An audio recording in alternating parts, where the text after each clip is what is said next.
Good morning students. I hope you will be all right. Students ਤੁਹਾਡੇ exams शुरू हो गए ਆ so be serious and focused on your studies ਬੱਚਿਓ ਮਿਹਨਤ ਕਰਕੇ ਆਪਣੇ ਐਗਜ਼ਾਮਸ ਦੋ ਦੇਖੋ ਮਿਹਨਤ ਕਰਨ ਦੇ ਨਾਲ ਸਾਨੂੰ ਇੰਟਰਨਲ ਸੈਟੀਸਫੈਕਸ਼ਨ ਇੱਕ ਖੁਸ਼ੀ ਪ੍ਰਾਪਤ ਹੁੰਦੀ ਹੈ ਸੋ ਸਟੂਡੈਂਟਸ ਸਾਡਾ +1 ਦਾ ਅੱਜ ਦਾ ਟੌਪਿਕ ਹੈ preamble of the constitution meaning and features of the preamble संविधान की प्रस्तावना का अर्थ ते विशेषताएं +1 का टॉपिक है ये सो स्टूडेंट्स प्रस्तावना वाल वधन तो पहला मैं थोड़ा जिहा ब्रीफ च तुहानूं दसना चाहुंदी हाँ कि संविधान की है ताकि तुहानूं प्रस्तावना बाद अच्छी तरह समझ आ जाए सो संविधान की है संविधान सर्वउच्च कानून का लिखिया होया वो दस्तावेज है जिस दे अनुसार ਸਾਡੇ ਦੇਸ਼ ਦਾ ਸ਼ਾਸਨ ਪ੍ਰਬੰਧ ਚਲਾਇਆ ਜਾਂਦਾ ਹੈ ਮੀਨਸ ਕਿ ਸਰਵਉੱਚ ਕਾਨੂੰਨ ਦਾ ਲਿਖਿਆ ਹੋਇਆ ਦਸਤਾਵੇਜ਼ ਜਾਂ ਕਿਤਾਬ ਕਹਿ ਲਓ ਉਹ ਸਰਵਉੱਚ ਕਾਨੂੰਨ ਦਾ ਲਿਖਿਆ ਹੋਇਆ ਦਸਤਾਵੇਜ਼ ਜਾਂ ਕਿਤਾਬ ਹੈ ਜਿਸ ਦੇ ਅਨੁਸਾਰ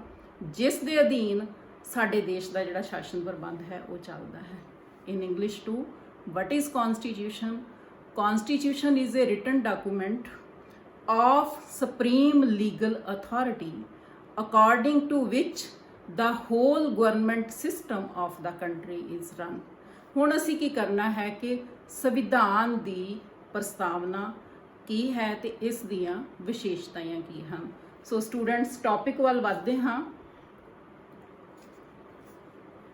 ਭੂਮਿਕਾ ਇੰਟਰੋਡਕਸ਼ਨ ਪ੍ਰਸਤਾਵਨਾ ਤੋਂ ਭਾਵ ਕਿਸੇ ਵੀ ਕਿਤਾਬ ਦੀ ਭੂਮਿਕਾ ਇੰਟਰੋਡਕਸ਼ਨ ਔਰ ਇੰਡੈਕਸ ਜਾਂ ਵਿਸ਼ਾ ਸੂਚੀ ਹੈ so students I need your focus here ਕਿ ਦੇਖੋ ਤੁਹਾਡੀਆਂ ਬੁੱਕਸ ਨੇ ਤੁਹਾਡੀ ਇੰਗਲਿਸ਼ ਦੀ ਬੁੱਕ ਲੈ ਲਓ ਪੋਲੀਟੀਕਲ ਸਾਇੰਸ ਦੀ ਬੁੱਕ ਲੈ ਲਓ ਤੁਸੀਂ ਉਸ ਬੁੱਕ ਦਾ ਫਸਟ ਪੇਜ ਦੇਖਦੇ ਹੋ ਟਾਈਟਲ ਪੇਜ ਹੈ ਉਹਦਾ ਸਿਰਲੇਖ ਲਿਖਿਆ ਹੋਇਆ ਹੈ ਤੁਸੀਂ ਸੈਕੰਡ ਪੇਜ ਤੇ ਜਦੋਂ ਜਾਂਦੇ ਹੋ ਤੇ ਕੀ ਲਿਖਿਆ ਹੁੰਦਾ ਹੈ ਵਿਸ਼ਾ ਸੂਚੀ ਜਾਂ ਇੰਡੈਕਸ ਜਦੋਂ ਤੁਸੀਂ ਅੱਗੇ ਦੇਖਦੇ ਹੋ ਤੇ ਉਹਦੇ ਵਿੱਚ ਚੈਪਟਰ ਵਾਈਜ਼ ਸਾਰੇ ਚੈਪਟਰਸ ਮੈਂਸ਼ਨ ਹੁੰਦੇ ਹਨ ਕਿਹੜਾ ਚੈਪਟਰ ਕਿਹੜੇ ਪੇਜ ਤੇ ਵੀ ਲਿਖਿਆ ਹੁੰਦਾ ਹੈ ਜਿਸ ਤਰ੍ਹਾਂ ਸਪੋਜ਼ ਮੈਂ +1 ਦੇ ਸਟੂਡੈਂਟਸ ਨੂੰ ਕਹਿੰਦੀ ਹਾਂ ਕਿ ਆਪਣਾ ਫੰਡਾਮੈਂਟਲ ਰਾਈਟਸ ਵਾਲਾ ਜਾਂ ਮੌਲਿਕ ਅਧਿਕਾਰਾਂ ਵਾਲਾ ਚੈਪਟਰ ਕੱਢੋ ਤੇ ਤੁਸੀਂ ਬੱਚਿਓ ਬੁੱਕ ਦੇ ਪੰਨੇ ਨਹੀਂ ਖੋਲਦੇ ਤੁਸੀਂ ਵਿਸ਼ਾ ਸੂਚੀ ਚੋਂ ਵੇਖਦੇ ਹੋ ਕਿ ਇਹ ਜਿਹੜਾ ਚੈਪਟਰ ਹੈ ਇਹ ਕਿੱਥੇ ਹੈ ਫਿਰ ਸਿੱਧਾ ਉਸ ਪੇਜ ਨੰਬਰ ਤੇ ਜਾਂਦੇ ਹੋ ਤੇ ਚੈਪਟਰ ਜਿਹੜਾ ਹੈ ਉਹ ਖੋਲ ਲੈਂਦੇ ਹੋ ਸੋ ਇਸੇ ਤਰ੍ਹਾਂ ਹੀ ਪ੍ਰਸਤਾਵਨਾ ਕੀ ਹੈ ਬੱਚਿਓ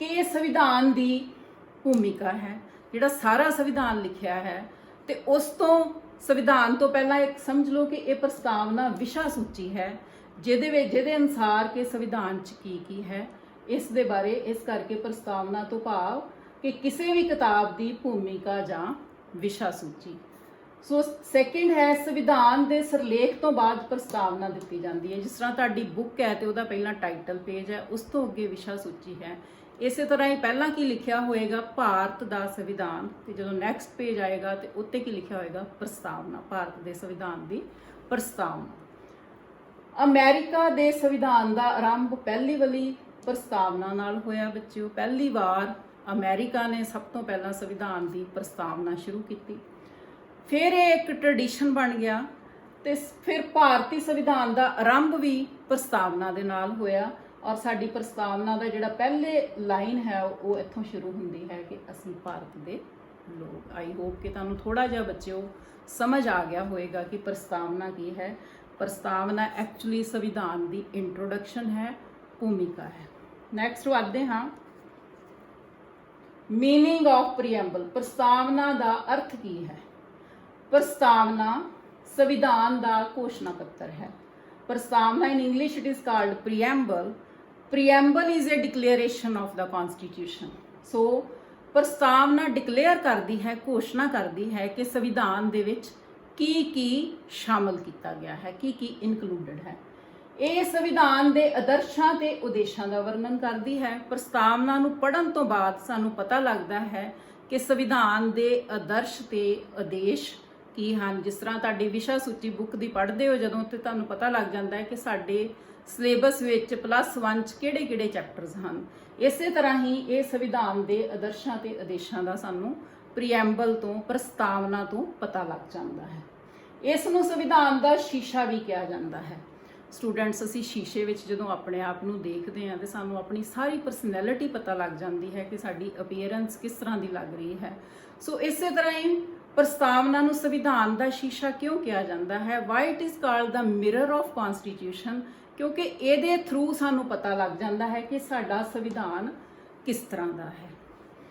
ਪ੍ਰਸਤਾਵਨਾ ਸੰਵਿਧਾਨ ਦਾ ਪਹਿਚਾਣ ਪੱਤਰ ਹੈ ਜਿਸ ਤੋਂ ਰਾਜ ਦੇ ਸਰੂਪ ਦਾ ਪਤਾ ਲੱਗਦਾ ਹੈ। ਇੱਕ ਵਿਦਵਾਨ ਨੇ ਇਹ ਕਿਹਾ ਕਿ ਜਿਹੜੀ ਪ੍ਰਸਤਾਵਨਾ ਹੈ ਇਹ ਸੰਵਿਧਾਨ ਦਾ ਆਇਡੈਂਟੀਟੀ ਕਾਰਡ ਹੈ, ਪਹਿਚਾਣ ਪੱਤਰ ਹੈ, ਜਿਸ ਤੋਂ ਸਾਨੂੰ ਇਹ ਪਤਾ ਲੱਗ ਜਾਂਦਾ ਹੈ ਕਿ ਸਾਡੇ ਰਾਜ ਦਾ ਸਰੂਪ ਕਿਹੋ ਜਿਹਾ ਹੈ, ਕਿ ਕੀ ਇਹ ਗਣਰਾਜ ਹੈ, ਕਿ ਇਹ ਧਰਮ ਨਿਰਪੱਖ ਰਾਜ ਹੈ, ਇਹ ਡੈਮੋਕ੍ਰੈਟਿਕ ਹੈ, ਸਮਾਜਵਾਦੀ ਹੈ ਜਾਂ ਪ੍ਰਭੂ ਸੱਤਾ ਸੰਪੰਨ ਹੈ। ਇਹ ਸਾਨੂੰ ਪ੍ਰਸਤਾਵਨਾ ਤੋਂ ਹੀ ਪਤਾ ਚੱਲ ਜਾਂਦਾ ਹੈ। ਪ੍ਰਸਤਾਵਨਾ ਸੰਵਿਧਾਨ ਦੀ ਰਾਜਨੀਤਿਕ ਜਨਮ ਕੁੰਡਲੀ ਹੈ। ਇੱਕ ਵਿਦਵਾਨ KM ਮੁੰਸ਼ੀ ਜੀ, ਜਿਹੜੇ ਸਾਡੇ ਸੰਵਿਧਾਨ ਸਭਾ ਦੇ ਮੈਂਬਰ ਸੀ, ਉਹਨਾਂ ਨੇ ਕਿਹਾ ਕਿ ਪ੍ਰਸਤਾਵਨਾ ਜਿਹੜੀ ਹੈ ਉਹ ਸੰਵਿਧਾਨ ਦੀ ਜਨਮ ਕੁੰਡਲੀ ਹੈ, ਰਾਜਨੀਤਿਕ ਜਨਮ ਕੁੰਡਲੀ ਹੈ। It is a political horoscope of the constitution, ਕਿਉਂਕਿ ਪ੍ਰਸਤਾਵਨਾ ਤੋਂ ਪਤਾ ਲੱਗ ਜਾਂਦਾ ਹੈ ਕਿ ਸਾਡੇ ਰਾਜ ਦਾ ਰਾਜਨੀਤਿਕ ਸਰੂਪ ਜਿਹੜਾ ਹੈ ਉਹ ਕਿਸ ਤਰ੍ਹਾਂ ਦਾ ਹੈ। ਸੋ ਆਈ ਹੋਪ ਕਿ ਬੱਚਿਓ ਤੁਹਾਨੂੰ ਮੀਨਿੰਗ ਪ੍ਰੈਂਬਲ ਦਾ ਜ਼ਰੂਰ ਸਮਝ ਆ ਗਿਆ ਹੋਵੇਗਾ। ਸੋ ਕੁਐਸਚਨ ਆਉਂਦਾ ਹੈ ਕਿ ਪ੍ਰਸਤਾਵਨਾ ਦੇ ਅਰਥ ਲਿਖੋ, ਤੇ ਤੁਸੀਂ ਇਹ ਲਿਖ ਸਕਦੇ ਹੋ ਕਿ ਸੰਵਿਧਾਨ ਦਾ ਘੋਸ਼ਣਾ ਪੱਤਰ ਹੈ। ਇਹ ਸੰਵਿਧਾਨ ਦੇ ਆਦਰਸ਼ਾਂ ਤੇ ਉਦੇਸ਼ਾਂ ਨੂੰ ਵਰਣਨ ਕਰਦੀ ਹੈ। ਇਸ ਨੂੰ ਸੰਵਿਧਾਨ ਦਾ ਸ਼ੀਸ਼ਾ ਵੀ ਕਹਿੰਦੇ ਹਨ ਤੇ ਇਹਨੂੰ ਸੰਵਿਧਾਨ ਦਾ ਪਹਿਚਾਣ ਪੱਤਰ ਵੀ ਕਿਹਾ ਜਾਂਦਾ ਹੈ, ਜਿਸ ਤੋਂ ਸਾਨੂੰ ਰਾਜ ਦੇ ਸਰੂਪ ਦਾ ਪਤਾ ਲੱਗਦਾ ਹੈ। ਤੁਸੀਂ ਬੜੀ ਅੱਛੀ ਤਰ੍ਹਾਂ ਆਨਸਰ ਲਿਖ ਸਕਦੇ ਹੋ। ਅੱਗੇ ਵਧਦੇ ਹਾਂ। Preamble of Indian constitution, Bharat ਦੇ ਸੰਵਿਧਾਨ ਦੀ ਪ੍ਰਸਤਾਵਨਾ। I need your focus here students now. ਪ੍ਰਸਤਾਵਨਾ ਨਾਲ ਸੰਵਿਧਾਨ ਦਾ ਆਰੰਭ। ਅਸੀਂ ਭਾਰਤ ਦੇ ਲੋਕ ਭਾਰਤ ਨੂੰ ਇੱਕ ਸੰਪੂਰਨ ਪ੍ਰਭੂ ਸੱਤਾ ਸੰਪੰਨ ਸਮਾਜਵਾਦੀ ਧਰਮ ਨਿਰਪੱਖ ਲੋਕ ਰਾਜੀ ਗਣਰਾਜ ਬਣਾਉਣ ਦਾ ਪਵਿੱਤਰ ਵਚਨ ਕਰਦੇ ਹਾਂ। ਸੰਵਿਧਾਨ ਸਭਾ ਵਿੱਚ 26 ਨਵੰਬਰ 1949 ਦੇ ਦਿਨ ਇਸ ਸੰਵਿਧਾਨ ਨੂੰ ਸਵੀਕਾਰ, ਅਧਿਨਿਯਮਤ ਅਤੇ ਆਤਮ ਅਰਪਿਤ ਕਰਦੇ ਹਾਂ।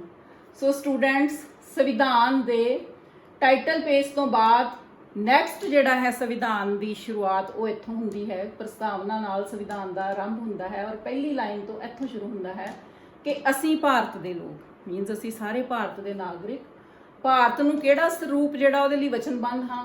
ਭਾਰਤ ਨੂੰ ਇੱਕ ਸੰਪੂਰਨ ਪ੍ਰਭੂ ਸੱਤਾ ਸੰਪੰਨ, ਭਾਰਤ ਦਾ ਸਰੂਪ ਕੀ ਹੈ? ਸੰਪੂਰਨ ਪ੍ਰਭੂ ਸੱਤਾ ਸੰਪੰਨ ਹੈ, ਸਮਾਜਵਾਦੀ ਹੈ, ਧਰਮ ਨਿਰਪੱਖ ਹੈ, ਲੋਕ ਰਾਜੀ ਅਤੇ ਗਣਰਾਜ ਸਰੂਪ ਅਸੀਂ ਭਾਰਤ ਦਾ ਬਣਾਉਣ ਲਈ ਵਚਨਬੱਧ ਹਾਂ।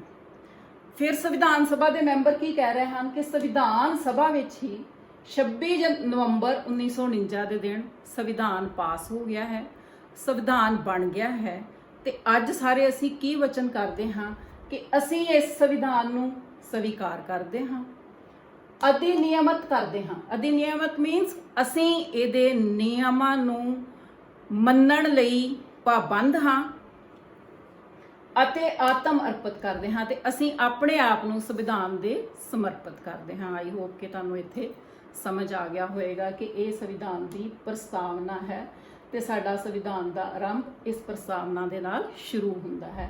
ਸੰਵਿਧਾਨ 26 ਜਨਵਰੀ 1950 ਨੂੰ ਸਟੂਡੈਂਟਸ ਲਾਗੂ ਹੋਇਆ।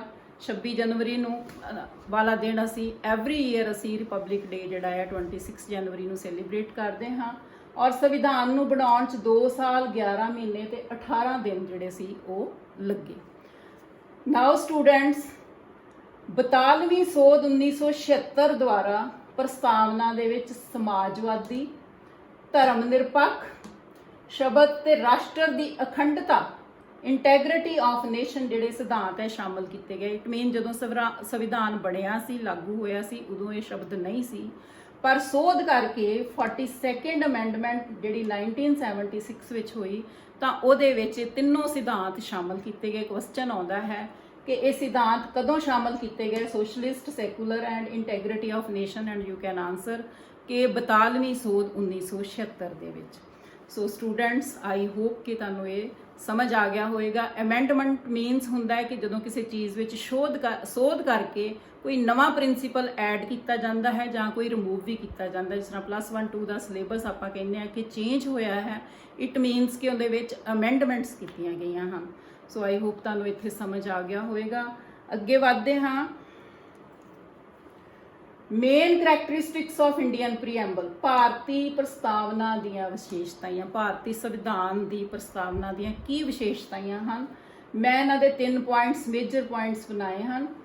ਫਸਟ ਹੈ ਸੋਰਸ ਆਫ ਕਨਸਟੀਟਿਊਸ਼ਨਲ ਅਥਾਰਟੀ, ਸੰਵਿਧਾਨਕ ਸ਼ਕਤੀ ਦਾ ਸੋਮਾ। ਇਹਦੇ 'ਚ ਆਪਾਂ ਡਿਸਕਸ ਕਰਾਂਗੇ ਕਿ ਸੰਵਿਧਾਨਕ ਸ਼ਕਤੀ ਦਾ ਸੋਮਾ ਕੌਣ ਹਨ, ਪਹਿਲੀ ਵਿਸ਼ੇਸ਼ਤਾ।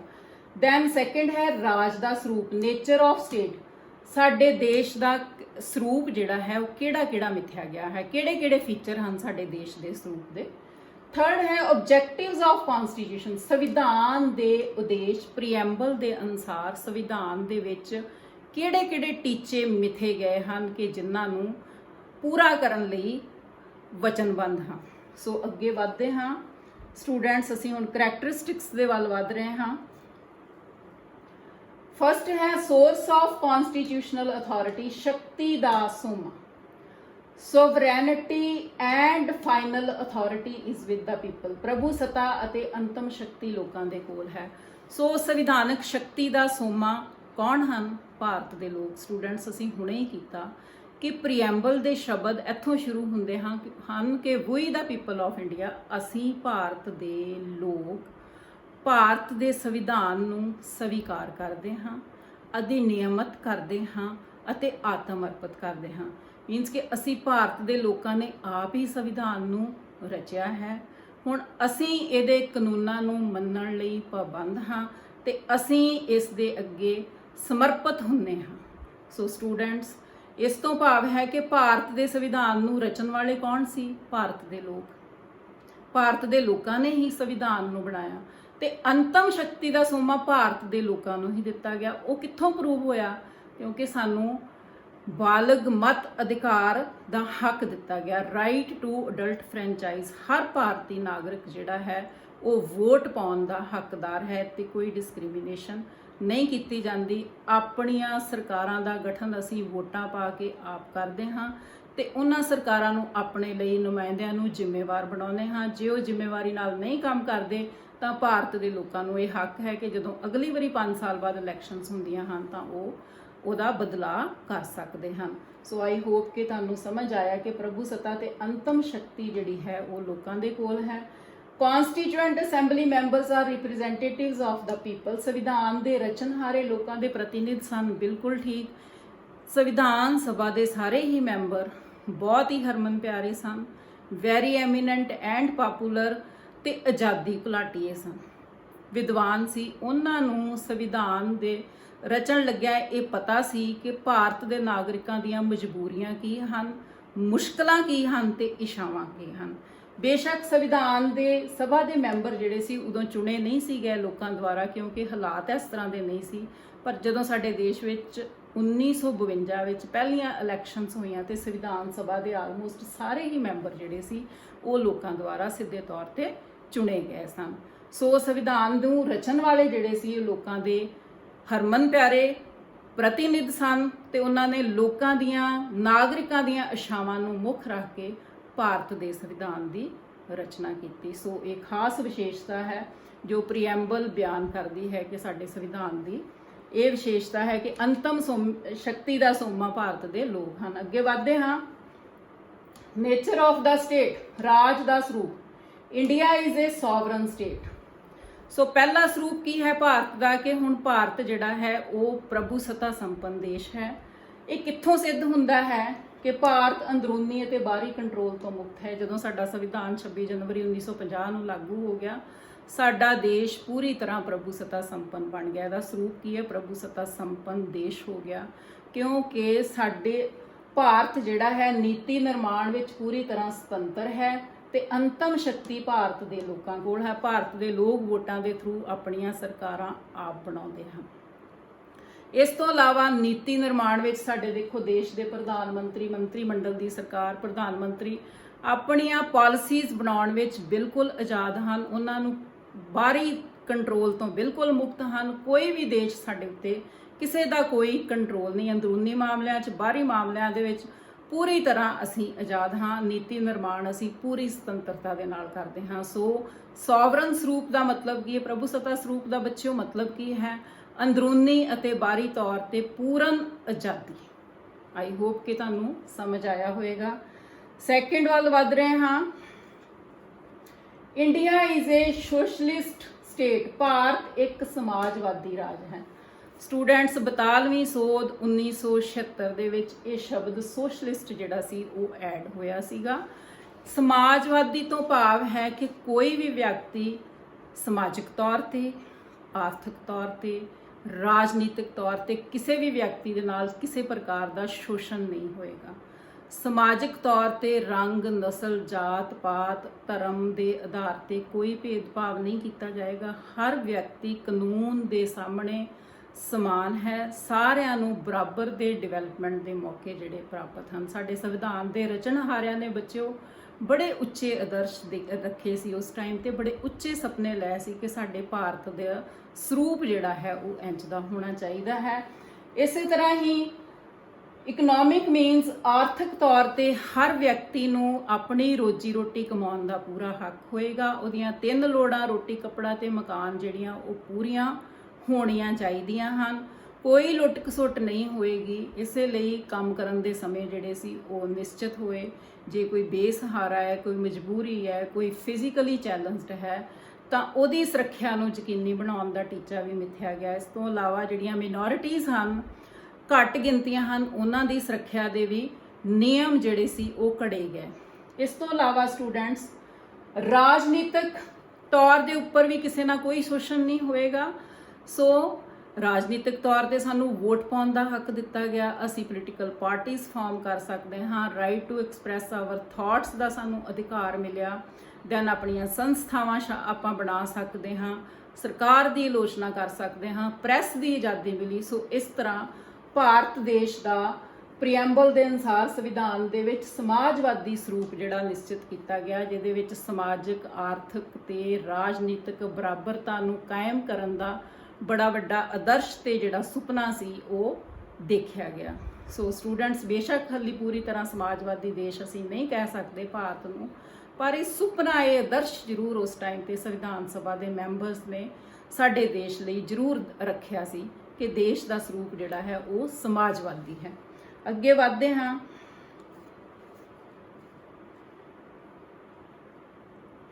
India is A democratic state. Bharat ਇੱਕ ਲੋਕਤੰਤਰੀ ਦੇਸ਼ ਹੈ। ਸਟੂਡੈਂਟਸ ਸਾਡਾ ਜਿਹੜਾ ਭਾਰਤ ਹੈ ਬਹੁਤ ਵੱਡਾ ਦੁਨੀਆ ਦਾ ਲੋਕਤੰਤਰ ਹੈ। ਕਿਸ ਤਰ੍ਹਾਂ ਲੋਕਤੰਤਰ ਪ੍ਰੂਵ ਕਰਦੇ ਹਾਂ ਕਿ ਭਾਰਤ ਲੋਕਤੰਤਰੀ ਦੇਸ਼ ਹੈ ਕਿਉਂਕਿ ਨਾਗਰਿਕ ਨੂੰ ਵੋਟ ਪਾਉਣ ਦਾ ਹੱਕ ਹੈ ਤੇ ਆਪਣੇ ਨੁਮਾਇੰਦੇ ਆਪ ਚੁਣਦੇ ਹਾਂ। ਔਰ ਸਾਨੂੰ ਸਭ ਨੂੰ ਪਤਾ ਹੈ ਕਿ ਹਰ 5 ਇਅਰਸ ਬਾਅਦ ਇਲੈਕਸ਼ਨਸ ਹੁੰਦੀਆਂ ਹਨ। ਅਸੀਂ ਆਪਣੇ ਲੀਡਰਸ, ਆਪਣੇ ਨੁਮਾਇੰਦੇ, ਰਿਪਰੈਜ਼ੈਂਟੇਟਿਵਸ ਅਡਲਟ ਫਰੈਂਚਾਈਜ਼ ਦੇ ਥਰੂ ਆਪ ਚੁਣਦੇ ਹਾਂ, ਬਿਨਾਂ ਕਿਸੇ ਭੇਦਭਾਵ ਦੇ। ਹਰ ਨਾਗਰਿਕ ਨੂੰ ਇਹ 18 ਸਾਲ ਤੋਂ ਬਾਅਦ ਇਹ ਹੱਕ ਜਿਹੜਾ ਹੈ ਉਹ ਪ੍ਰਾਪਤ ਹੈ, ਜਿਸ ਤੋਂ ਸਾਡੇ ਦੇਸ਼ ਦਾ ਸਰੂਪ ਪਤਾ ਲੱਗਦਾ ਹੈ ਕਿ ਲੋਕਤੰਤਰੀ ਹੈ। ਦੈਨ ਸਾਨੂੰ ਪ੍ਰੈਸ ਦੀ ਆਜ਼ਾਦੀ ਹੈ। ਕੋਈ ਡਿਸਕ੍ਰਿਮੀਨੇਸ਼ਨ ਪੋਲੀਟੀਕਲ ਲੈਵਲ ਤੇ ਨਹੀਂ ਅਪਣਾਈ ਜਾਂਦੀ। ਅਸੀਂ ਸਰਕਾਰ ਦੀ ਆਲੋਚਨਾ ਕਰ ਸਕਦੇ ਹਾਂ, ਆਪਣੀਆਂ ਜਥੇਬੰਦੀਆਂ ਬਣਾ ਸਕਦੇ ਹਾਂ। ਸਾਨੂੰ right to express our thoughts ਹੈ, ਵਿਚਾਰ ਪ੍ਰਗਟ ਕਰਨ ਦਾ ਹੱਕ ਹੈ। ਸਰਕਾਰਾਂ ਦੀ ਆਲੋਚਨਾ ਕਰਨ ਦਾ ਹੱਕ ਹੈ, ਜਿੱਥੋਂ ਕਿ ਰਾਜ ਦਾ ਸਾਨੂੰ ਲੋਕਤੰਤਰੀ ਸਰੂਪ ਪਤਾ ਲੱਗਦਾ ਹੈ। ਦੈਨ ਨਾਗਰਿਕਾਂ ਦੇ ਮੁੱਢਲੇ ਅਧਿਕਾਰ ਧਾਰਾ 12 ਤੋਂ 35 ਵਿੱਚ ਸਾਨੂੰ ਫੰਡਾਮੈਂਟਲ ਰਾਈਟਸ ਦਿੱਤੇ ਗਏ ਹਨ, ਜਿਹੜੇ ਕਿ ਹਰ ਨਾਗਰਿਕ ਦੀ ਡਿਵੈਲਪਮੈਂਟ ਲਈ ਜ਼ਰੂਰੀ ਹਨ। ਸਾਡੇ ਸੰਵਿਧਾਨ 'ਚ ਦਿੱਤੇ ਗਏ ਹਨ। ਸੰਵਿਧਾਨ ਦੇ ਅਧਿਆਇ 3 ਦੇ ਵਿੱਚ, ਜਿਹਦੇ ਵਿੱਚ ਸਾਨੂੰ ਆਜ਼ਾਦੀ ਦਾ ਹੱਕ ਹੈ, ਸਮਾਨਤਾ ਦਾ ਹੱਕ ਹੈ, ਧਾਰਮਿਕ ਆਜ਼ਾਦੀ ਦਾ ਹੱਕ ਹੈ, ਸ਼ੋਸ਼ਣ ਦੇ ਵਿਰੁੱਧ ਬੱਚਿਓ ਰਾਈਟ ਦਿੱਤਾ ਗਿਆ ਹੈ। Then right to educational and cultural institution ਜਿਹੜਾ ਹੈ ਉਹਦਾ ਹੱਕ ਹੈ ਕਿ ਆਪਣੀਆਂ ਸੱਭਿਆਚਾਰਕ ਤੇ ਵਿਦਿਅਕ ਸੰਸਥਾਵਾਂ ਜਿਹੜੀਆਂ ਉਹਨਾਂ ਨੂੰ ਸਟੈਬਲਿਸ਼ ਕਰ ਸਕਦੇ ਹੈ। And right to constitutional remedies ਦਾ ਹੱਕ ਹੈ, ਜਿਨ੍ਹਾਂ ਹਰ ਨਾਗਰਿਕ ਦੀ ਡਿਵੈਲਪਮੈਂਟ ਬਾਰੇ ਸੋਚਿਆ ਗਿਆ ਹੈ ਕਿ ਭਾਰਤ ਦੇ ਦੇਸ਼ ਦਾ ਸਰੂਪ ਲੋਕਤੰਤਰੀ ਹੈ। ਇਸ ਤੋਂ ਇਲਾਵਾ ਚੈਪਟਰ 4 ਆਫ ਕਨਸਟੀਟਿਊਸ਼ਨ ਦੇ ਵਿੱਚ ਡਾਇਰੈਕਟਿਵ ਪ੍ਰਿੰਸੀਪਲਸ ਦਿੱਤੇ ਗਏ ਹਨ ਆਫ ਸਟੇਟ ਪਾਲਿਸੀ, ਜਿਹਦੇ ਵਿੱਚ ਆਰਟੀਕਲ 36 to 51 ਜਿਹੜਾ ਹਨ ਉਹ ਸਰਕਾਰਾਂ ਲਈ ਦਿਸ਼ਾ ਨਿਰਦੇਸ਼ ਹਨ ਕਿ ਉਹ ਜਨ ਹਿੱਤ ਕਲਿਆਣ ਲਈ ਲੋਕਾਂ ਦੀ ਭਲਾਈ ਵਾਸਤੇ ਕੰਮ ਕਰਨਗੀਆਂ। ਸੋ ਸਟੂਡੈਂਟਸ, ਇਹ ਜਿਹੜਾ ਹੈ ਇਹਦੇ ਪ੍ਰੀਐਂਬਲ ਦੇ ਅਨੁਸਾਰ ਸੰਵਿਧਾਨ ਦੇ ਵਿੱਚ ਜਿਹੜਾ ਦੇਸ਼ ਦਾ ਸਰੂਪ ਹੈ ਉਹ ਕੀ ਹੈ? ਲੋਕਤੰਤਰੀ ਹੈ, ਜਿਹੜਾ ਕਿ ਇਹਨਾਂ ਸਾਰਿਆਂ ਤੋਂ ਮੈਂ ਤੁਹਾਨੂੰ ਦੱਸਿਆ ਕਿ ਕਿਸ ਤਰ੍ਹਾਂ ਸਾਬਤ ਹੁੰਦਾ ਹੈ ਕਿ ਭਾਰਤ ਇੱਕ ਲੋਕਤੰਤਰ ਦੇਸ਼ ਹੈ। ਤੇ ਪੂਰਾ ਕੁਐਸਚਨ ਬੱਚਿਓ ਤੁਹਾਨੂੰ ਆ ਸਕਦਾ ਹੈ। ਅੱਗੇ ਵਧਦੇ ਹਾਂ। India is A secular state, Bharat ਇੱਕ ਧਰਮ ਨਿਰਪੱਖ ਰਾਜ ਹੈ। ਸੋ ਸਟੂਡੈਂਟਸ, ਸਾਡੇ ਦੇਸ਼ ਦਾ ਆਪਣਾ ਕੋਈ ਧਰਮ ਨਹੀਂ ਹੈ ਔਰ ਸਾਰੇ ਹੀ ਦੇਸ਼ ਦੇ ਨਾਗਰਿਕ ਆਪੋ ਆਪਣਾ ਧਰਮ ਮੰਨਣ ਲਈ ਆਜ਼ਾਦ ਹਨ, ਬਿਲਕੁਲ ਫ੍ਰੀ ਹਨ। ਸਰਕਾਰ ਤੁਹਾਡੇ ਧਰਮ ਦੇ ਉੱਤੇ ਕੋਈ ਰੋਕ ਨਹੀਂ ਲਾਉਂਦੀ। ਸੋ ਹਰੇਕ ਨਾਗਰਿਕ ਕੋਈ ਵੀ ਧਰਮ ਮੰਨਣ ਲਈ ਆਜ਼ਾਦ ਹੈ। Every individual is free to worship any religion. ਸੰਵਿਧਾਨ ਦੀ ਧਾਰਾ 25 to 28 ਵਿੱਚ ਹਰ ਨਾਗਰਿਕ ਨੂੰ ਕੋਈ ਵੀ ਧਰਮ ਅਪਣਾਉਣ ਦੀ ਇਜਾਜ਼ਤ ਹੈ। ਧਰਮ ਦੇ ਨਾਂ ਤੇ ਕੋਈ ਵਿਤਕਰਾ ਨਹੀਂ ਹੈ। ਦੈਨ ਵੱਖ-ਵੱਖ ਧਰਮਾਂ ਦੇ ਲੋਕ ਆਪਣੀਆਂ ਧਾਰਮਿਕ ਸੰਸਥਾਵਾਂ ਜਿਹੜੀਆਂ ਹਨ ਉਹ ਸਥਾਪਿਤ ਕਰ ਸਕਦੇ। ਈਵਨ ਅਸੀਂ ਪੰਜਾਬ 'ਚ ਰਹਿੰਦੇ ਹਾਂ ਤੇ ਬੱਚਿਓ ਤੁਹਾਨੂੰ ਪਤਾ ਹੈ ਇੱਥੇ ਗੁਰਦੁਆਰਾ ਸਾਹਿਬ ਵੀ ਹਨ, ਇੱਥੇ ਮਸਜਿਦ ਵੀ ਹੈ, ਇੱਥੇ ਮੰਦਿਰ ਵੀ ਹੈ। ਹਰ ਧਰਮ ਦੇ ਲੋਕ ਸਾਡੇ ਦੇਸ਼ ਵਿੱਚ ਰਹਿੰਦੇ ਹਨ, ਉਹ ਆਪਣੇ ਧਰਮ ਨੂੰ ਡਿਵੈਲਪ ਕਰ ਸਕਦੇ ਹਨ। ਉਹਨਾਂ ਨੂੰ ਪੂਰਾ ਹੱਕ ਹੈ, ਧਰਮ ਦੇ ਨਾਂ ਤੇ ਕੋਈ ਵਿਤਕਰਾ ਨਹੀਂ ਕੀਤਾ ਜਾਏਗਾ। ਸੋ ਇਸ ਤੋਂ ਕੀ ਸਾਬਤ ਹੁੰਦਾ ਹੈ ਕਿ ਪ੍ਰੀਐਂਬਲ ਦੇ ਪ੍ਰਸਤਾਵਨਾ ਦੇ ਵਿੱਚ ਕੀ ਲਿਖਿਆ ਗਿਆ ਹੈ, ਸੰਵਿਧਾਨ ਦੇ ਸਰੂਪ ਨੂੰ ਕੀ ਮੈਂਸ਼ਨ ਕੀਤਾ ਗਿਆ, ਸਾਡੇ ਦੇਸ਼ ਦੇ ਸਰੂਪ ਨੂੰ, ਕਿ ਸਾਡਾ ਭਾਰਤ ਜਿਹੜਾ ਹੈ ਇੱਕ ਧਰਮ ਨਿਰਪੱਖ ਰਾਜ ਹੈ। ਇੱਥੇ ਧਾਰਮਿਕ ਆਜ਼ਾਦੀ ਜਿਹੜੀ ਹੈ ਉਹ ਨਾਗਰਿਕਾਂ ਨੂੰ ਦਿੱਤੀ ਗਈ ਹੈ। ਤੁਹਾਨੂੰ ਪੂਰਾ ਕੁਐਸਚਨ ਇੱਥੇ ਆ ਸਕਦਾ ਹੈ ਕਿ ਭਾਰਤ ਇੱਕ ਧਰਮ ਨਿਰਪੱਖ ਰਾਜ ਹੈ, ਇਸ ਨੂੰ ਆਪਣੇ ਸ਼ਬਦਾਂ ਵਿੱਚ ਬਿਆਨ ਕਰੋ। Next, India is A republic, Bharat ਗਣਰਾਜ ਹੈ। ਸਟੂਡੈਂਟਸ, ਗਣਰਾਜ ਕੀ ਹੁੰਦਾ ਹੈ? ਜਦੋਂ ਅਸੀਂ ਆਪਣੇ ਦੇਸ਼ ਦਾ ਮੁਖੀ ਸਿੱਧੇ ਜਾਂ ਅਸਿੱਧੇ ਤੌਰ ਤੇ ਆਪ ਚੁਣਦੇ ਹਾਂ। ਹੁਣ ਸਾਡੇ ਦੇਸ਼ ਦੇ ਮੁਖੀ ਕੌਣ ਆ? ਸਾਡੇ ਦੇਸ਼ ਦੇ ਰਾਸ਼ਟਰਪਤੀ ਜੀ। ਔਰ ਭਾਰਤ ਦੇ ਨਾਗਰਿਕ ਉਸ ਚੋਣ ਪ੍ਰਣਾਲੀ 'ਚ ਹਿੱਸਾ ਲੈਂਦੇ ਹਨ। ਪਹਿਲਾਂ ਭਾਰਤ ਦੇ ਲੋਕ ਆਪਣੇ ਨੁਮਾਇੰਦਿਆਂ ਨੂੰ ਲੋਕ ਸਭਾ ਦੇ ਮੈਂਬਰਸ ਚੁਣਦੇ ਹਨ, ਦੈਨ ਰਾਜ ਵਿਧਾਨ ਸਭਾ ਦੇ ਮੈਂਬਰ ਚੁਣੇ ਜਾਂਦੇ ਹਨ ਤੇ ਉਹ ਅੱਗੋਂ ਰਾਸ਼ਟਰਪਤੀ ਜੀ ਦੀ ਚੋਣ ਵਿੱਚ ਹਿੱਸਾ ਲੈ ਕੇ ਰਾਸ਼ਟਰਪਤੀ ਨੂੰ ਚੁਣਦੇ ਹਨ। ਤਾਂ ਹਰ 5 ਸਾਲ ਬਾਅਦ ਸਾਡੇ ਰਾਸ਼ਟਰਪਤੀ ਜਿਹੜੇ ਹਨ 5 ਸਾਲਾਂ ਲਈ ਚੁਣੇ ਜਾਂਦੇ ਹਨ। ਸੋ ਇਸ ਤਰ੍ਹਾਂ ਸਾਡੇ ਦੇਸ਼ ਦੇ ਮੁਖੀ ਦੀ ਜਿਹੜੀ ਗੱਦੀ ਹੈ ਉਹ ਕੋਈ ਜੱਦੀ ਨਹੀਂ ਹੈ, ਹੈਰੀਡਿਟਰੀ ਨਹੀਂ ਹੈ, ਬਲਕਿ ਉਹ ਲੋਕਾਂ ਦੁਆਰਾ ਸਿੱਧੇ ਤੌਰ ਤੇ ਚੁਣੇ ਜਾਂਦੇ ਹਨ। ਸੋ ਗਣਰਾਜ ਦਾ ਭਾਵ ਹੈ ਕਿ ਜਦੋਂ ਦੇਸ਼ ਦਾ ਮੁਖੀ ਜਿਹੜਾ ਹੈ ਉਹ ਦੇਸ਼ ਦੇ ਨਾਗਰਿਕਾਂ ਦਾ ਦੁਆਰਾ ਸਿੱਧੇ ਜਾਂ ਸਿੱਧੇ ਤੌਰ ਤੇ ਚੁਣਿਆ ਜਾਵੇ ਤਾਂ ਉਸ ਨੂੰ ਰਿਪਬਲਿਕ ਕਿਹਾ ਜਾਂਦਾ ਹੈ। ਸੋ ਇੰਡੀਆ ਦਾ ਸਰੂਪ ਕੀ ਹੈ? ਭਾਰਤ ਇੱਕ ਗਣਰਾਜ ਹੈ। ਸੋ ਪ੍ਰਸਤਾਵਨਾ ਨੇ ਸੰਵਿਧਾਨ ਦੇ ਵਿੱਚ ਭਾਰਤ ਦੇ ਦੇਸ਼ ਦੇ ਸਰੂਪ ਨੂੰ ਕੀ ਕਿਹਾ ਹੈ? ਗਣਰਾਜ। ਸੋ ਭਾਰਤ ਗਣਰਾਜ ਹੈ। ਲੋਕ ਆਪਣੇ ਚੁਣੇ ਪ੍ਰਤੀਨਿਧਾਂ ਦੁਆਰਾ ਦੇਸ਼ ਦੇ ਮੁਖੀ ਰਾਸ਼ਟਰਪਤੀ ਜੀ ਨੂੰ ਚੁਣਦੇ ਹਨ। And supreme power vest in the hands of people. ਅੰਤਮ ਸ਼ਕਤੀ ਦਾ ਸੋਮਾ ਕੌਣ ਹਨ? ਅਸੀਂ ਲੋਕ, ਕਿਉਂਕਿ we have the right to elect our president. Students, I hope ਕਿ ਤੁਹਾਨੂੰ ਗਣਰਾਜ ਦਾ ਸਰੂਪ ਸਮਝ ਆ ਗਿਆ ਹੋਵੇਗਾ। ਹੁਣ ਅੱਗੇ ਵਧਦੇ ਹਾਂ। Objectives of constitution. ਸੋ ਪਹਿਲਾਂ ਅਸੀਂ ਕੀ ਕੀਤੇ ਸੀ? ਸਾਡੇ ਦੇਸ਼ ਦੇ ਜਿਹੜੇ 5 ਸਰੂਪ ਹਨ ਕਿ ਨੇਚਰ ਆਫ ਦਾ ਸਟੇਟ, ਇਹ ਵੀ ਵਿਸ਼ੇਸ਼ਤਾ ਹੈ। ਹੁਣ ਅੱਗੇ ਕੀ ਆ ਕਿ ਸੰਵਿਧਾਨ ਦੇ ਆਦੇਸ਼ ਜਿਹੜੇ ਹਨ ਪ੍ਰੀਐਂਬਲ ਦੇ ਅਨੁਸਾਰ ਕੀ ਮਿਥੇ ਗਏ ਹਨ। ਦਾ ਪ੍ਰੀਐਂਬਲ ਇਨਕਲੂਡਸ ਦਾ ਆਬਜੈਕਟਿਵਸ। ਫਸਟ ਹੈ ਜਸਟਿਸ, ਨਿਆਂ। ਸਾਰੇ ਵਿਅਕਤੀਆਂ ਨੂੰ ਨਿਆਂ ਪ੍ਰਾਪਤ ਹੋਏਗਾ, ਨਾਗਰਿਕਾਂ ਨੂੰ। ਸੋਸ਼ਲ ਜਸਟਿਸ, ਸਮਾਜਿਕ ਨਿਆਂ। ਧਾਰਾ 14 ਤੋਂ 18 ਜਿਹੜੀ ਆਰਟੀਕਲ ਹੈ ਸੰਵਿਧਾਨ 'ਚ, ਉਹਦੇ ਵਿੱਚ ਸਮਾਜਿਕ ਨਿਆਂ ਦਿੱਤਾ ਗਿਆ ਹੈ। ਧਾਰਾ 14 ਦੇ ਅਨੁਸਾਰ ਸਾਰੇ ਹੀ ਵਿਅਕਤੀ ਕਾਨੂੰਨ ਦੇ ਸਾਹਮਣੇ ਬਰਾਬਰ ਹਨ। ਦੈਨ ਆਰਟੀਕਲ 15 ਸੇਜ਼ ਕਿ ਕਾਸਟ, ਕਲਰ, ਕ੍ਰੀਡ ਜਾਂ ਰੇਸ ਦੇ ਆਧਾਰ ਤੇ ਕੋਈ ਡਿਸਕ੍ਰਿਮੀਨੇਸ਼ਨ ਨਹੀਂ ਹੋਏਗੀ। ਜਾਤ ਪਾਤ, ਨਸਲ, ਰੰਗ, ਰੂਪ ਦੇ ਆਧਾਰ ਤੇ ਕੋਈ ਵਿਤਕਰਾ ਨਹੀਂ ਕੀਤਾ ਜਾਏਗਾ। No discrimination will be made on the basis of caste, colour, creed or religion. Then article 16 ਕਹਿੰਦੇ ਹਨ, ਕਿਹਾ ਜਾਂਦਾ ਹੈ ਕਿ ਬਰਾਬਰ ਮੌਕੇ ਹਨ ਕਾਨੂੰਨ ਦੇ ਸਾਹਮਣੇ, ਸਾਰੇ ਬਰਾਬਰ ਓਪਰਚੁਨਿਟੀਜ਼ ਹਨ, ਸਾਰਿਆਂ ਨੂੰ ਡਿਵੈਲਪ ਕਰਨ ਦੇ ਬਰਾਬਰ ਮੌਕੇ ਪ੍ਰਦਾਨ ਕੀਤੇ ਗਏ ਹਨ। ਦੈਨ ਆਰਟੀਕਲ 17 ਕੀ ਹੈ ਕਿ ਛੂਆ-ਛੂਤ ਦੀ ਮਨਾਹੀ ਹੈ। ਕਿਹੜੀ ਜਾਤ ਉੱਚੀ ਹੈ, ਨੀਵੀਂ ਹੈ, ਇਹੋ ਜਿਹੀ ਛੂਆ-ਛੂਤ ਦੀ ਬਿਲਕੁਲ ਮਨਾਹੀ ਕੀਤੀ ਗਈ ਹੈ। ਐਂਡ ਆਰਟੀਕਲ 18 ਦੇ ਵਿੱਚ ਉਪਾਧੀਆਂ ਨੂੰ ਖਤਮ ਕੀਤਾ ਗਿਆ ਹੈ। ਜਿਸ ਤਰ੍ਹਾਂ ਅੰਗਰੇਜ਼ਾਂ ਦੇ ਸਮੇਂ ਹੈ ਰਾਏ ਬਹਾਦਰ ਹੈ, ਰਾਏ ਸਾਹਿਬ, ਇਹ ਉਪਾਧੀਆਂ ਦੇ ਕੇ ਵਿਤਕਰਾ ਪੈਦਾ ਕੀਤਾ ਜਾਂਦਾ ਇਸ ਸਮਾਜ 'ਚ, ਉਹਨੂੰ ਖਤਮ ਕੀਤਾ ਗਿਆ ਹੈ। ਉਹਦੀ ਥਾਂ ਤੇ ਉਹ ਬਿਲਕੁਲ ਬਰਾਬਰ ਸਾਰੇ ਕੀਤੇ ਗਏ ਹਨ। ਪਰ ਜੇ ਕਿਸੇ ਵਿਅਕਤੀ ਦੀ ਵਿਦਿਆ ਦੇ ਖੇਤਰ 'ਚ, ਸਾਇੰਸ ਦੇ ਖੇਤਰ ਜਾਂ ਖੇਡਾਂ ਦੇ ਖੇਤਰ ਵਿੱਚ ਬੱਚੇ ਕੋਈ ਖਾਸ ਪ੍ਰਾਪਤੀ ਹੈ ਤਾਂ ਉਸ ਨੂੰ ਜਿਸ ਤਰ੍ਹਾਂ ਅਵਾਰਡ ਜਿਹੜੇ ਕੁਝ ਰੱਖੇ ਗਏ ਹਨ, ਭਾਰਤ ਵਿਭੂਸ਼ਣ ਜਾਂ ਭਾਰਤ ਰਤਨ ਅਵਾਰਡਸ ਦੇ ਨਾਲ ਨਵਾਜਿਆ ਜਾ ਸਕਦਾ ਹੈ, ਪਰ ਇਹ ਉਹਦੀ ਕੰਟਰੀਬਿਊਸ਼ਨ ਦੇ ਆਧਾਰ ਤੇ ਹੋਏਗਾ। ਦੈਨ ਇਕਨੋਮਿਕ ਜਸਟਿਸ, ਆਰਥਿਕ ਨਿਆਂ ਦੀ ਵਿਵਸਥਾ ਦਾ ਟੀਚਾ ਮਿਥਿਆ ਗਿਆ। ਧਾਰਾ 38, 39 ਤੇ 41 ਜੋ ਕਿ directive principles of state policy, ਰਾਜ ਦੇ ਨਿਰਦੇਸ਼ਕ ਸਿਧਾਂਤਾਂ ਦੇ ਅਨੁਸਾਰ ਜਿਹੜੀਆਂ ਸਰਕਾਰਾਂ ਹਨ ਉਹ ਆਰਥਿਕ ਨਿਆਂ ਲਈ ਵਚਨਬੱਧ ਰਹਿਣਗੀਆਂ। ਜਨ ਹਿੱਤ ਕਲਿਆਣ ਲਈ ਕੰਮ ਹੋਏਗਾ। ਗਰੀਬੀ ਤੇ ਅਮੀਰੀ ਦੇ ਪਾੜੇ ਨੂੰ ਖਤਮ ਕੀਤਾ ਜਾਏਗਾ। ਧਨ ਦੀ ਕਾਣੀ ਵੰਡ ਨੂੰ ਰੋਕਿਆ ਜਾਏਗਾ। ਹਰ ਵਿਅਕਤੀ ਨੂੰ ਆਪਣੀ ਰੋਜੀ ਰੋਟੀ ਕਮਾਉਣ ਦਾ ਪੂਰਾ ਹੱਕ ਹੋਏਗਾ। ਕੰਮ ਕਰਨ ਦੇ ਘੰਟੇ ਨਿਸ਼ਚਿਤ ਹੋਣਗੇ। ਬੁੱਢੇ, ਬੇਸਹਾਰਾ ਜਾਂ ਫਿਜ਼ੀਕਲੀ ਚੈਲੰਜਡ ਮਾਈਨੋਰਿਟੀਜ਼ ਲਈ ਸਪੈਸ਼ਲ ਵਿਵਸਥਾਵਾਂ ਜਿਹੜੀਆਂ ਹਨ ਉਹ ਰਾਜ ਉਹਨਾਂ ਦੀ ਰਾਖੀ ਲਈ ਵਚਨਬੱਧ ਹੋਏਗਾ। ਇਹ ਆਦੇਸ਼ ਜਿਹੜਾ ਸੀ ਸੰਵਿਧਾਨ ਦੇ ਰਚਨਹਾਰਿਆਂ ਨੇ ਉਸ ਟਾਈਮ ਤੇ ਬੱਚਿਓ ਮਿਥਿਆ। ਪੋਲੀਟੀਕਲ ਜਸਟਿਸ, ਰਾਜਨੀਤਿਕ ਨਿਆਂ, ਕਿਸੇ ਨੂੰ ਵੀ ਪੋਲੀਟੀਕਲ ਲੈਵਲ ਤੇ ਕੋਈ ਡਿਸਕ੍ਰਿਮੀਨੇਸ਼ਨ ਨਹੀਂ ਕੀਤੀ ਜਾਏਗੀ ਔਰ ਸਟੂਡੈਂਟਸ ਇਹ ਨਹੀਂ ਕੀਤੀ ਜਾਂਦੀ ਬਿਲਕੁਲ ਵੀ। You all are given the right to adult franchise, ਸਾਰਿਆਂ ਨੂੰ ਸਾਨੂੰ ਬਾਲਗ ਮਤ ਅਧਿਕਾਰ ਦਾ ਹੱਕ ਹੈ। ਰੰਗ, ਨਸਲ, ਜਾਤ ਪਾਤ ਦੇ ਆਧਾਰ ਤੇ ਕੋਈ ਭੇਦਭਾਵ ਨਹੀਂ ਕੀਤਾ ਜਾਂਦਾ।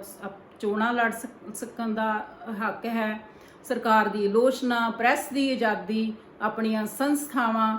ਸੋ ਇਹ ਜਿਹੜਾ ਹੈ ਇਹ ਪੋਲੀਟੀਕਲ ਨਿਆਂ ਸਾਨੂੰ, ਇਹ ਵੀ ਉਦੇਸ਼ ਹੈ ਜਿਸ ਨੂੰ ਮਿਥਿਆ ਗਿਆ ਔਰ ਜਿਸ ਤੇ ਜਿਹੜਾ ਕਿ ਪੂਰਾ ਵੀ ਹੋ ਰਿਹਾ ਹੈ। ਸੋ ਸਟੂਡੈਂਟਸ ਅੱਗੇ ਵਧਦੇ ਹਾਂ। ਲਿਬਰਟੀ, ਸੁਤੰਤਰਤਾ ਦਾ ਉਦੇਸ਼। ਲਿਬਰਟੀ ਆਫ ਥਾਟ, ਸੋਚਣ ਦੀ ਸੁਤੰਤਰਤਾ। ਧਾਰਾ 19 ਵਿੱਚ ਸਾਨੂੰ ਸੋਚਣ ਦੀ ਸੁਤੰਤਰਤਾ ਦਿੱਤੀ ਗਈ, ਜੋ ਵੀ ਸੋਚਣਾ ਸੋਚ ਸਕਦੇ ਹਾਂ।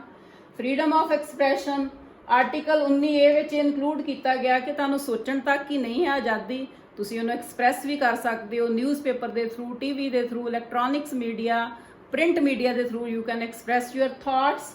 Freedom of belief and faith, ਵਿਸ਼ਵਾਸ ਦੀ ਸੁਤੰਤਰਤਾ। ਤੁਸੀਂ ਕਿੱਥੇ ਵਿਸ਼ਵਾਸ ਰੱਖਦੇ ਹੋ, ਤੁਹਾਡੇ ਵਿਸ਼ਵਾਸ ਨੂੰ ਕੋਈ ਫੋਰਸ ਨਹੀਂ ਕਹੇਗਾ, ਕੋਈ ਉਹਨੂੰ ਤੋੜੇਗਾ ਨਹੀਂ। ਸੋ ਤੁਹਾਨੂੰ ਆਪਣਾ ਵਿਸ਼ਵਾਸ, ਆਪਣਾ ਫੇਥ ਬਣਾਈ ਰੱਖਣ ਲਈ ਪੂਰੀ ਆਜ਼ਾਦੀ ਹੈ। ਫਰੀडम ਆਫ ਵਰਸ਼ਿਪ, ਇਹ ਹੈ religious freedom. You are free to worship any religion you want. ਸਾਨੂੰ ਇਹ ਰਿਲੀਜੀਅਸ ਫਰੀडम ਦਿੱਤੀ ਗਈ ਕਨਸਟੀਟਿਊਸ਼ਨ ਦੇ ਆਰਟੀਕਲ 25 to 28 ਦੇ ਵਿੱਚ, ਜਿਹਦੇ ਤੇ ਧਰਮ ਦੇ ਨਾਂ ਤੇ ਕੋਈ ਵਿਤਕਰਾ ਨਹੀਂ ਕੀਤਾ ਜਾਂਦਾ। ਸਾਰੇ ਆਜ਼ਾਦ ਹਨ, ਫ੍ਰੀ ਹਨ, ਆਪੋ ਆਪਣਾ ਧਰਮ ਜਿਹੜਾ ਹੈ ਉਹਨੂੰ ਡਿਵੈਲਪ ਕਰਨ ਲਈ, ਉਹਨੂੰ ਮੰਨਣ ਲਈ। ਸੋ ਇਹ ਸੁਤੰਤਰਤਾਵਾਂ ਦੀਆਂ ਵਿਵਸਥਾਵਾਂ ਕੀਤੀਆਂ ਗਈਆਂ ਹਨ, ਸੁਤੰਤਰਤਾ ਦੇ ਉਦੇਸ਼ ਮਿਥੇ ਗਏ ਹਨ। ਇਕੁਐਲਿਟੀ, ਸਮਾਨਤਾ। ਸਮਾਨਤਾ ਵੀ ਆਦੇਸ਼ ਹੈ, ਟੀਚਾ ਹੈ ਜਿਸ ਨੂੰ ਮਿਥਿਆ ਗਿਆ ਔਰ ਉਹਦੇ ਵਾਸਤੇ ਰਾਈਟਸ ਵੀ ਦਿੱਤੇ ਗਏ। ਇਕੁਐਲਿਟੀ ਆਫ ਸਟੇਟਸ, ਪਦ ਦੀ ਸਨਮਾਨਤਾ। ਸੋ ਸਾਰੇ ਹੀ ਵਿਅਕਤੀ ਕਾਨੂੰਨ ਦੇ ਸਾਹਮਣੇ ਬਰਾਬਰ ਹਨ। ਆਰਟੀਕਲ 14 ਦੇ ਵਿੱਚ ਇਹ ਵਿਵਸਥਾ ਕੀਤੀ ਗਈ ਹੈ। ਆਰਟੀਕਲ 15 ਦੇ ਵਿੱਚ no discrimination on the base of caste, colour, creed, race or religion. ਜਾਤ ਪਾਤ, ਧਰਮ ਦੇ ਨਾਂ ਤੇ, ਨਸਲ ਦੇ ਨਾਂ ਤੇ ਕੋਈ ਵਿਤਕਰਾ ਨਹੀਂ ਹੋਏਗਾ। ਸਾਰੇ ਭਾਰਤ ਦੇ ਨਾਗਰਿਕ ਬਰਾਬਰ ਹਨ, ਸਮਾਨਤਾ ਦਾ ਹੱਕ ਦਿੱਤਾ ਗਿਆ ਹੈ। ਦੈਨ ਆਰਟੀਕਲ 17 ਦੇ ਵਿੱਚ ਛੂਹਾ-ਛੂਤ ਦੀ ਮਨਾਹੀ ਕੀਤੀ ਗਈ ਹੈ। ਇਹਨੂੰ ਕਾਨੂੰਨੀ ਤੌਰ ਤੇ ਮਨਾ ਕੀਤਾ ਗਿਆ ਕਿ ਜਾਤ ਪਾਤ ਦੇ ਆਧਾਰ ਤੇ ਛੂਹਾ-ਛੂਤ ਨਹੀਂ ਕੀਤੀ ਜਾਏਗੀ। ਆਰਟੀਕਲ 18 ਦੇ ਵਿੱਚ ਖਾਸ ਜਿਹੜੀਆਂ ਉਪਾਧੀਆਂ ਅੰਗਰੇਜ਼ ਉਸ ਟਾਈਮ ਤੇ ਰਾਏ ਬਹਾਦਰ ਸ਼ਾਹ ਦੀਆਂ ਦਿੰਦੇ ਸੀ ਉਹ ਖਤਮ ਕੀਤੀਆਂ ਗਈਆਂ ਹਨ। ਸਾਰਿਆਂ ਨੂੰ ਵਿਦਿਆ ਜਾਂ ਸਾਇੰਸ ਜਾਂ ਖੇਡਾਂ ਦੇ ਵਿੱਚ ਜੇ ਖਾਸ ਕੰਟਰੀਬਿਊਸ਼ਨ ਹੈ ਤਾਂ ਉਹਦੇ ਲਈ ਸਨਮਾਨ ਕਰਨ ਦਾ ਦਿੱਤੇ ਜਾਂਦੇ ਹਨ। ਜਿਸ ਤਰ੍ਹਾਂ ਭਾਰਤ ਵਿਭੂਸ਼ਣ ਜਾਂ ਭਾਰਤ ਰਤਨ ਦਾ ਅਵਾਰਡ ਖਾਸ ਕੰਟਰੀਬਿਊਸ਼ਨ ਕਰਕੇ ਹੀ ਦਿੱਤਾ ਜਾਂਦਾ ਹੈ। ਦੈਨ ਇਕੁਐਲਿਟੀ ਆਫ ਓਪਰਚੁਨਿਟੀ, ਅਵਸਰਾਂ ਦੀ ਸਮਾਨਤਾ। ਧਾਰਾ 16 ਵਿੱਚ ਸਭ ਨੂੰ ਇਕੁਅਲ ਓਪਰਚੁਨਿਟੀਜ਼ ਦਿੱਤੀਆਂ ਗਈਆਂ ਹਨ। ਕੋਈ ਵੀ ਸੰਸਥਾ ਕਿਸੇ ਦੇ ਨਾਲ ਵਿਤਕਰਾ ਨਹੀਂ ਕਰੇਗੀ। ਜਾਤ ਪਾਤ, ਕਲਰ, ਰੇਸ ਦੇ ਆਧਾਰ ਤੇ ਸਭ ਨੂੰ ਬਰਾਬਰ ਦੇ ਹੱਕ ਦਿੱਤੇ ਗਏ ਹਨ। ਅਸ਼ੋਰਿੰਗ ਦਾ ਰਾਈਟ ਟੂ ਪ੍ਰਮੋਟ ਫਰੈਟਰਨਿਟੀ, ਭਰਾਤਰੀ ਭਾਵ ਦਾ ਵਿਕਾਸ। ਸਾਡਾ ਦੇਸ਼ ਬੜੀ ਦੇਰ ਗੁਲਾਮੀ 'ਚ ਰਿਹਾ, ਸੋ ਸਾਡੇ ਸੰਵਿਧਾਨ ਦੇ ਰਚਨਹਾਰਿਆਂ ਨੇ ਬੱਚਿਓ ਵਿਵਸਥਾ ਕੀਤੀ ਕਿ ਭਰਾਤਰੀ ਭਾਵਨਾ ਦਾ ਵਿਕਾਸ ਹੋਣਾ ਚਾਹੀਦਾ ਹੈ। ਭਾਰਤ ਦੇ ਨਾਗਰਿਕਾਂ ਨੂੰ ਆਪਸ 'ਚ ਏਕਤਾ ਜਿਹੜੀ ਹੈ ਉਹ ਡਿਵੈਲਪ ਕਰਨੀ ਚਾਹੀਦੀ। ਬੇਸ਼ੱਕ ਭਾਸ਼ਾਵਾਂ, ਧਰਮ ਅਲੱਗ-ਅਲੱਗ ਹਨ, ਪਰ ਫਿਰ ਵੀ ਉਹਨਾਂ ਨੂੰ ਭਰਾਤਰੀ ਭਾਵ ਦਾ ਵਿਕਾਸ ਜਿਹੜਾ ਹੈ ਉਹ ਜ਼ਿਆਦਾ ਹੋਣਾ ਚਾਹੀਦਾ ਹੈ। ਅਸ਼ੋਰਿੰਗ ਦਾ ਡਿਗਨਿਟੀ ਆਫ ਐਨ ਇੰਡੀਵਿਜੂਅਲ, ਵਿਅਕਤੀ ਦੇ ਗੌਰਵ ਨੂੰ ਕਾਇਮ ਰੱਖਣ ਦਾ ਵਿਸ਼ਵਾਸ। ਉਸ ਟਾਈਮ ਤੇ ਉਹਨਾਂ ਇਹ ਵੀ ਸੋਚਿਆ ਕਿ ਬਹੁਤ ਲੰਬੀ ਗੁਲਾਮੀ ਤੋਂ ਬਾਅਦ ਭਾਰਤ ਆਜ਼ਾਦ ਹੋਇਆ ਹੈ, ਸੋ ਵਿਅਕਤੀਆਂ ਵਿੱਚ ਥੋੜੀ ਹੀਣ ਭਾਵਨਾ ਆਈ ਹੈ। ਉਹਨੂੰ ਉੱਚਾ ਚੁੱਕਣ ਲਈ ਵਿਅਕਤੀ ਦੇ ਗੌਰਵ ਵੱਲ, ਉਹਦੇ ਸੈਲਫ ਸਟੀਮ ਵੱਲ ਜਿਹੜਾ ਹੈ ਉਹਦੇ ਵਿਕਾਸ ਵੱਲ ਵੀ ਟੀਚਾ ਮਿਥਿਆ ਗਿਆ, ਧਿਆਨ ਦਿੱਤਾ ਜਾਣਾ ਚਾਹੀਦਾ ਹੈ, ਇਸ ਦਾ ਟੀਚਾ ਮਿਥਿਆ ਗਿਆ। Assuring the unity and integrity of the nation, ਰਾਸ਼ਟਰ ਦੀ ਏਕਤਾ ਤੇ ਅਖੰਡਤਾ ਕਾਇਮ ਰੱਖਣ 'ਚ ਵਿਸ਼ਵਾਸ। ਸੋ ਬੇਸ਼ੱਕ ਸਾਡੇ ਦੇਸ਼ ਦੇ ਪ੍ਰਾਂਤ ਅਲੱਗ-ਅਲੱਗ ਹਨ, ਭਾਸ਼ਾ ਅਲੱਗ-ਅਲੱਗ ਹਨ, ਪਰ ਫਿਰ ਵੀ ਅਨੇਕਤਾ ਵਿੱਚ ਅਸੀਂ ਏਕਤਾ ਦਾ ਮੈਸੇਜ ਦੇਣਾ ਹੈ। ਇਹ ਟੀਚਾ ਮਿਥਿਆ ਗਿਆ, ਦੇਸ਼ ਦੀ ਏਕਤਾ ਨੂੰ ਬੰਨ੍ਹ ਕੇ ਰੱਖਣਾ ਹੈ ਤਾਂ ਕਿ ਅਸੀਂ ਆਪਣੀ ਆਜ਼ਾਦੀ ਨੂੰ ਹੁਣ ਹਮੇਸ਼ਾ ਲਈ ਜਿਹੜਾ ਹੈ ਉਹ ਬਚਾ ਕੇ ਰੱਖੀਏ, ਆਜ਼ਾਦ ਭਾਰਤ ਦੇ ਵਾਸੀ ਬਣੀਏ। ਸੋ ਇਹ ਸਮਾਨਤਾਵਾਂ ਦੀਆਂ ਵਿਵਸਥਾਵਾਂ ਕੀਤੀਆਂ ਗਈਆਂ। ਆਈ ਹੋਪ ਕਿ ਸਟੂਡੈਂਟਸ ਇਹ ਅਸੀਂ ਮੇਨ ਪ੍ਰਸਤਾਵਨਾ ਦੀਆਂ ਵਿਸ਼ੇਸ਼ਤਾਵਾਂ ਕੀਤੀਆਂ ਹਨ, ਜਿਨ੍ਹਾਂ ਨੂੰ 3 ਹਿੱਸਿਆਂ 'ਚ ਵੰਡ ਕੇ ਮੈਂ ਡਿਫਰੈਂਟ ਉਹਨਾਂ ਦੀ ਡਿਸਕਸ਼ਨ ਕੀਤੀ ਹੈ। ਹੁਣ ਕੁਝ ਕੁਐਸਚਨਸ ਹਨ ਜਿਹੜੇ ਕੁਝ ਤੁਸੀਂ ਆਪ ਦਿਓਗੇ ਧਿਆਨ ਤੇ ਥੋੜੇ ਜਿਹਾ ਡਿਸਕਸ ਕਰਦੇ ਹਾਂ। Write down the meaning of preamble ਅਸੀਂ ਬੜੀ ਅੱਛੀ ਤਰ੍ਹਾਂ ਕੀਤਾ ਹੈ। ਸ਼ੁਰੂ ਦੇ ਵਿੱਚ ਹੀ ਤੁਸੀਂ ਲਿਖ ਸਕਦੇ ਹੋ ਕਿ ਪ੍ਰੀਐਂਬਲ ਸੰਵਿਧਾਨ ਦਾ ਘੋਸ਼ਣਾ ਪੱਤਰ ਹੈ, ਸੰਵਿਧਾਨ ਦਾ ਸ਼ੀਸ਼ਾ ਹੈ, ਉਹਦੇ ਆਦਰਸ਼ਾਂ ਤੇ ਉਦੇਸ਼ਾਂ ਦਾ ਵਰਣਨ ਕਰਦੀ ਹੈ। Then write down the objectives of constitution included in the preamble. ਕਿਹੜੇ ਹਨ ਬੱਚਿਓ? ਸਮਾਜਿਕ ਨਿਆਂ ਦਾ ਕੀਤਾ, ਜਿਹਦੇ ਵਿੱਚ ਸਮਾਜਿਕ ਨਿਆਂ ਸੀ, ਆਰਥਿਕ ਨਿਆਂ ਸੀ, ਰਾਜਨੀਤਿਕ ਨਿਆਂ ਸੀ। ਫਿਰ ਆਪਾਂ ਸੁਤੰਤਰਤਾ ਕੀਤੀ, ਇਕੁਐਲਿਟੀ ਕੀਤੀ। Then India is a sovereign socialist secular and republic. ਇਹ ਐਕਸਪਲੇਨ, ਭਾਰਤ ਪ੍ਰਭੂਸੱਤਾ ਸੰਪੰਨ ਸਮਾਜਵਾਦੀ ਧਰਮ ਨਿਰਪੱਖ ਗਣਰਾਜ ਹੈ। ਅਸੀਂ ਸਾਰੇ ਸਰੂਪ ਬੜੀ ਅੱਛੀ ਤਰ੍ਹਾਂ ਡਿਸਕਸ ਕੀਤੇ ਹਨ ਬੱਚਿਓ। ਜਦੋਂ ਲੈਸਨ ਸੁਣੋਗੇ ਤੇ ਤੁਸੀਂ ਇਹਦੇ ਆਨਸਰ ਬੜੀ ਅੱਛੀ ਤਰ੍ਹਾਂ ਲਿਖ ਸਕਦੇ ਹੋ। Write down the characteristics of preamble of Indian constitution. ਬੜੇ ਵਿਸਥਾਰ 'ਚ ਜਿਹੜੀਆਂ ਕਰੈਕਟਰਿਸਟਿਕਸ ਹੈ, ਪਹਿਲਾਂ ਮੈਂ ਤੁਹਾਨੂੰ ਅੰਤਮ ਸ਼ਕਤੀ ਦਾ ਸੋਮਾ ਕਰਾਇਆ, ਭਾਰਤ ਦੇ ਲੋਕ ਹਨ। ਦੈਨ ਭਾਰਤ ਦੇ ਫਿਰ ਸਰੂਪ ਕਰਾਏ ਕਿ ਕਿਹੜੇ ਹਨ। ਡੈਮੋਕ੍ਰੇਟਿਕ ਹੈ, ਸੋਵਰਨ ਹੈ, ਸੈਕੂਲਰ ਹੈ, ਸੋਸ਼ਲਿਸਟ ਹੈ ਐਂਡ ਰਿਪਬਲਿਕ ਹੈ। ਸੋ ਇਸ ਤਰ੍ਹਾਂ ਉਸ ਤੋਂ ਬਾਅਦ ਅਸੀਂ ਆਬਜੈਕਟਿਵਸ ਕਿਹੜੇ ਹਨ ਉਹ ਕੀਤੇ ਹਨ। ਸੋ ਸਟੂਡੈਂਟਸ, ਆਈ ਹੋਪ ਕਿ ਤੁਹਾਨੂੰ ਇਹ ਚੈਪਟਰ ਸਮਝ ਆ ਗਿਆ ਹੋਵੇਗਾ। Thank you very much. Be focused on your studies.